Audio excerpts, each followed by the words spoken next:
spatial planning system, which we don't have at the moment. One that can plan both locally in the sense of urban development, regionally, if you take, for example, the new mining areas of the platinum belts, there's pretty much no regional planning that takes place there. And there's numerous different planning regimes that clash with each other at every level around how you plan a settlement formation, transport, provision of services, and so on. That's completely chaotic and unplanned around the new mining areas.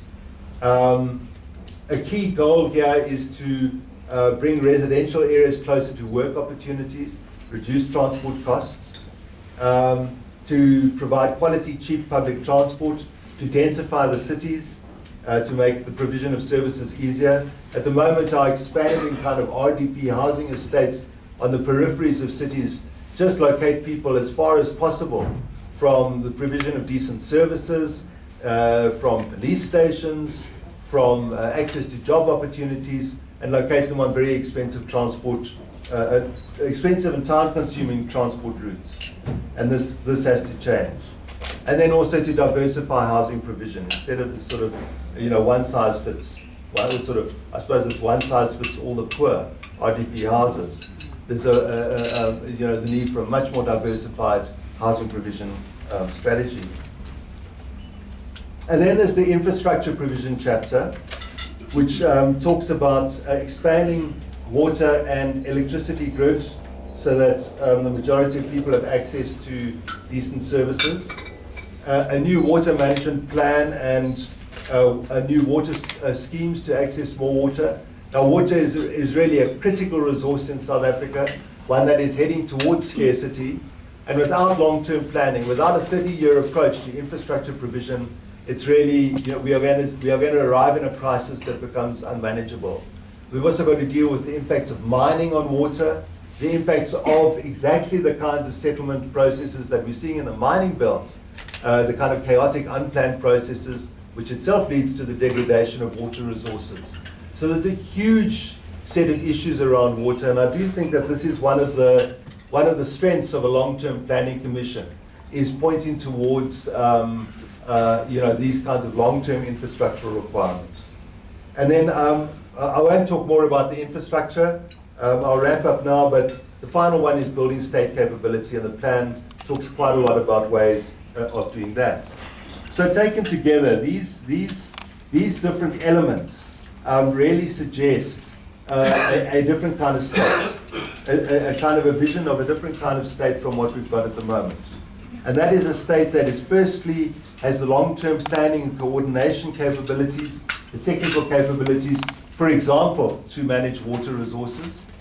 And on the other hand, the kind of state that in its interface with the public, in its interface with communities, with individuals, in its interface with all of the kind of social crisis that our communities are experiencing, has to have a much stronger professional, ethical, and social capability in engaging with those communities and resourcing people and enabling them to deal with their problems. So, for example, when I talk about community midwives and healthcare workers, these are professional nurses, highly trained, capable. I'm talking about competent teachers, competent and committed teachers in the schools, the kind of early learning, childhood learning programs, and so on. So moving from our current state, which is really unable to provide any of these things, to the kind of state that can do that, is really, again, a long-term process of building, of state building. And it's not something that you can create in 1 year, nor is it something you can create in a kind of 5-year electoral cycle. It's something that you really need to plan for over a generational cycle. So that's really where I'm going to end now. I'm not going to talk about, as I said, the uses of the NDP, the way it's being appropriated into different discourses, and nor am I going to talk about the future of the National Planning Commission. If anyone's interested, ask me the question and I'll tell you in question time. Thanks.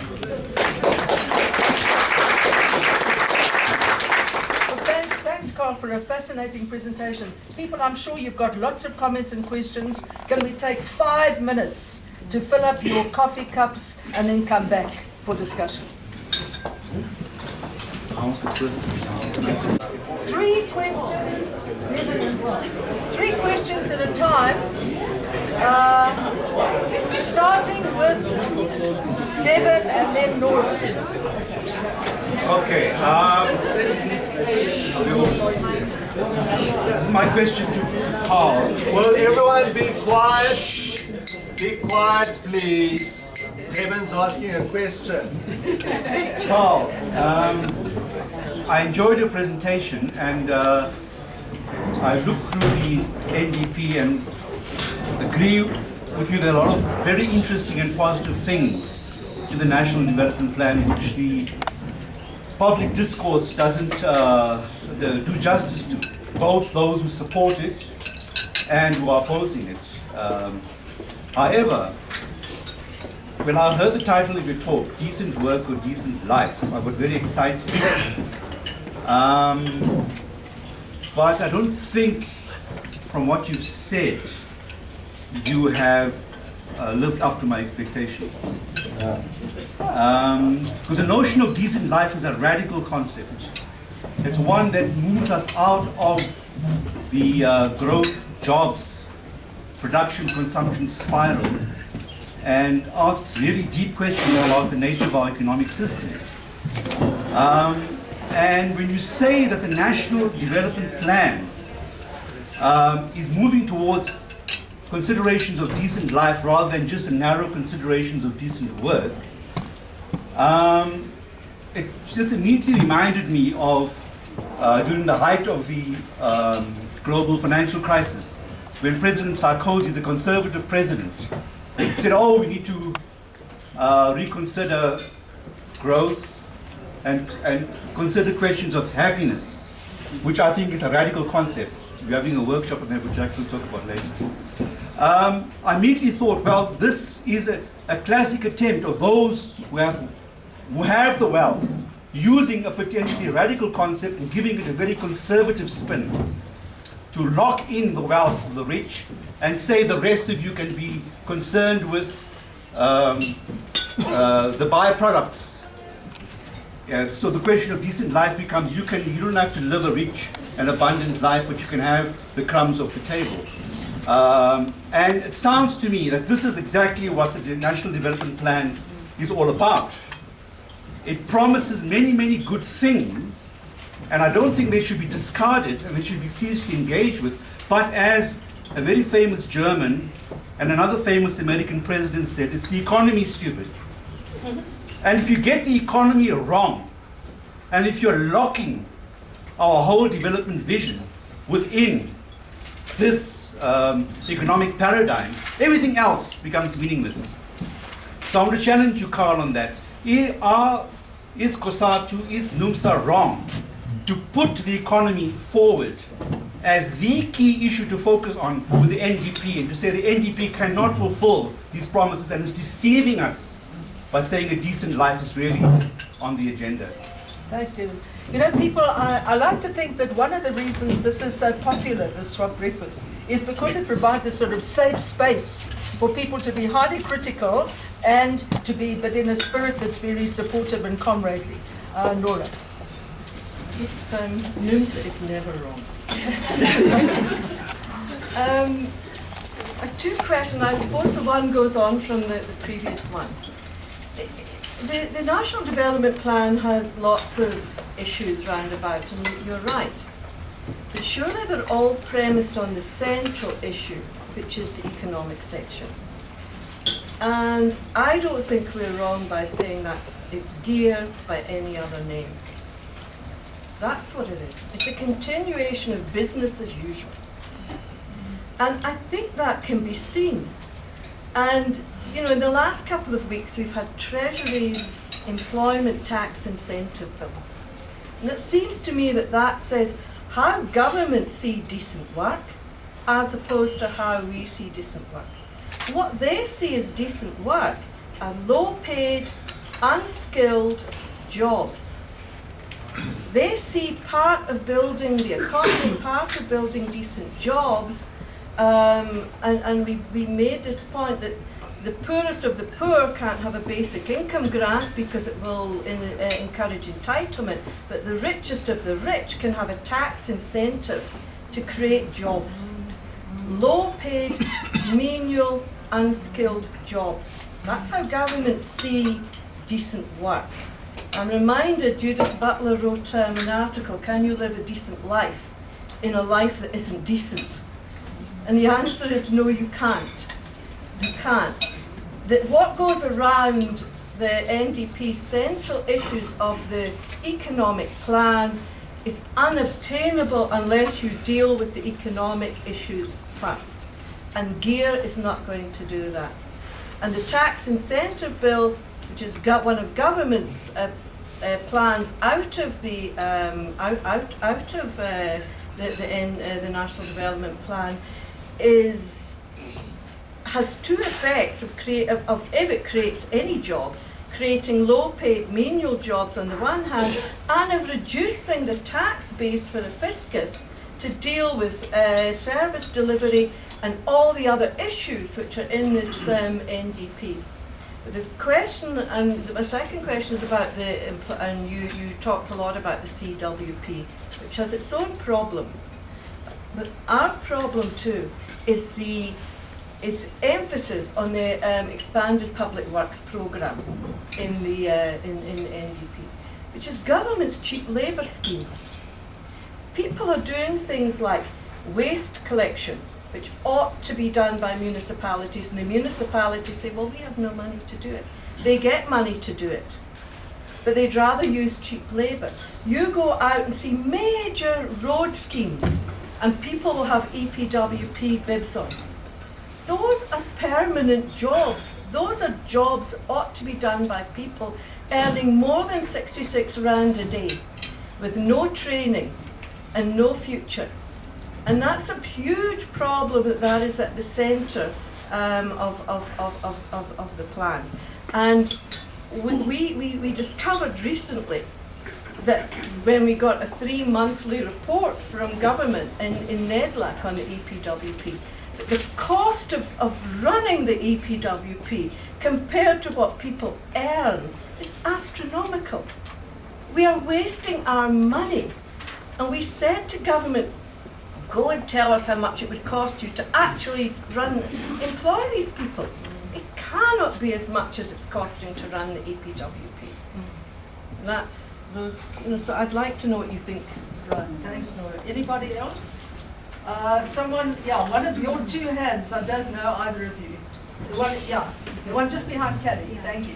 Okay, I'm Trudy from Samu. And I want to ask Professor Yosef that the plan is really asking us for new ways of seeing. Now, given the fact that we have multiple realities, and we all think that our reality is the reality and the truth, so there's a lot of resistance around the plan. So how does one then begin to get people to have buy-in, especially critical sectors and important sectors which are really resisting this because of their way of seeing and thinking that that is really the truth? Thanks. These are great questions. Can we have the comrade next to you? Thank you. Okay. Thanks, Chairperson. My name is Gcina Masachana. I'm from COGTA, Cooperative Governance and Traditional Affairs. I'm a community development worker. The only thing that I need to know here, because at the very same time there seems to be some allegations against the government's plan. It is our role as community development workers maybe at some stage to defend with the current government in its plan.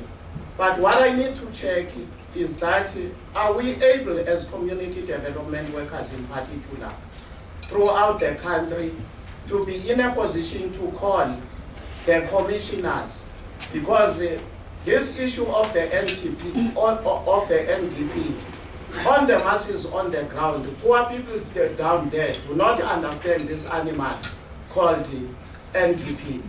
Can that be made available to the masses on the ground so that we can be in a position to move together? Thank you. Okay. Thanks. Yes, great questions. Well, on the, I mean, Devon and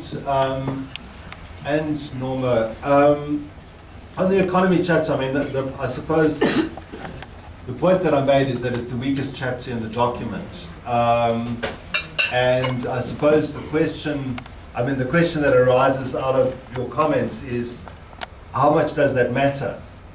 And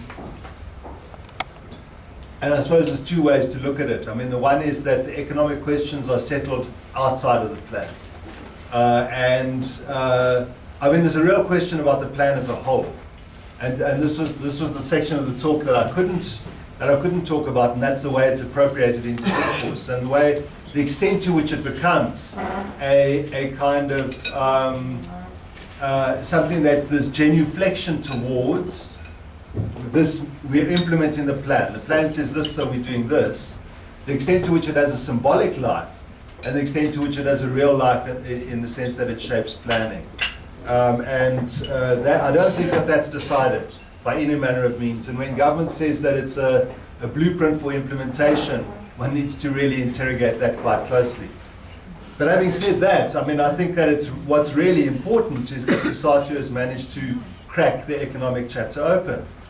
There's an agreement that came out of the meeting of the Tripartite Alliance that the economic chapter is highly problematic and needs to be really reworked and rethought. And I think that that's a very, very important, a very important moment, and something that COSATU has achieved. Without it, we wouldn't have been able to open that up again. So I really think that from top to bottom, actually, the economic chapter needs to be rethought. So I agree entirely about the importance of the economy and the problems of the chapter, and I think that it can be rethought. So that would be my answer on that. And I think Devin, I mean, that's also an attempt to answer your question. I mean, I think that all of these kinds of the proposal around the idea of a decent life. It's potentially a very weak and, as you say, sort of peripheral kind of crumbs thrown to the poor.